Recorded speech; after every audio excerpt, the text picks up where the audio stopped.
আসসালামু আলাইকুম। দেখতে দেখতে আমাদের পুকুরের মাছগুলো বেশ বড় হয়ে গেছে। আর বেশ কয়েকদিন ধরে ভালোই শীত পড়েছে আমাদের গ্রামে। আর যেহেতু শীতকালে মাছ ধীরে ধীরে বড় হয় আর আমাদের পুকুরে মাছও অনেক ঘন হয়েছে, তাই ভাবছি আমরা কিছু মাছ ধরে বিক্রি করে দিব। তাই সকাল সকাল জেলেদের উদ্দেশ্যে বের হয়ে পড়লাম আর জেলেদের ডেকে নিয়ে এসে জাল নিয়ে সবাই পুকুরে নেমে পড়লাম।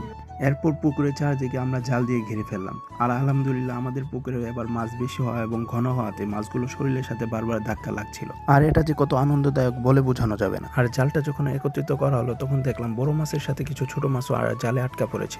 তাই ছোট মাছগুলো পরবর্তীতে পুকুরে ছেড়ে দেওয়া হয়েছে। আর এরপর পুকুরে মাছ ধরা থেকে শুরু করে জেলেদের কাছে বিক্রি করা পর্যন্ত সম্পূর্ণ কাজ শেষ করলাম আলহামদুলিল্লাহ। আর এবার আমরা অল্প কিছু মাছ বিক্রি করেছি আর আমাদের নিজেদের জন্য কিছু রেখে দিয়েছি আর আত্মীয় স্বজনদের জন্য কিছু রেখে দিই। আর আমাদের জন্য সবাই দোয়া করবেন। পরবর্তী কোনো ভিডিওতে দেখা হবে। আসসালামু আলাইকুম।